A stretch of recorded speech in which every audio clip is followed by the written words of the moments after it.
নারীর সবচেয়ে বেশি ভালোবাসা যে পুরুষ পেয়েছে, নারীর সবচেয়ে বেশি রাগ, অভিমান, ঝগড়া, খুনসুটিও সেই দেখতে পেয়েছে।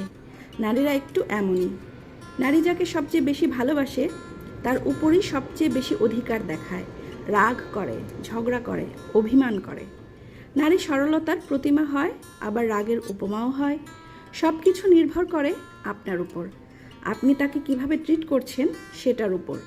স্বাভাবিকভাবে পুরুষের তুলনায় নারীদের বেশি মুড সুইং হয়, তাই নারীদেরকে বুঝতে পারা একটু বেশি কঠিন। আপনি হয়তো বলতেই পারেন, এত কিছুর পরও আপনি কেন সেই নারীকে সহ্য করে যাবেন? রাগ, অভিমান, জেদ আপনারও আছে। শক্তিমত্তার বিচারেও তার চেয়ে সৃষ্টিকর্তা আপনাকে বেশি শক্তিশালী করে পাঠিয়েছেন। আপনি চাইলেই সেই শক্তি, রাগ, ক্ষমতা প্রয়োগ করতে পারেন। আবার আপনি চাইলে তাকে ছোট বাচ্চাদের মতো ট্রিট করতে পারেন। ক্ষমতার প্রলয় না দেখিয়ে ভালোবাসার চাদরে তাকে আবৃত করে রাখতে পারেন।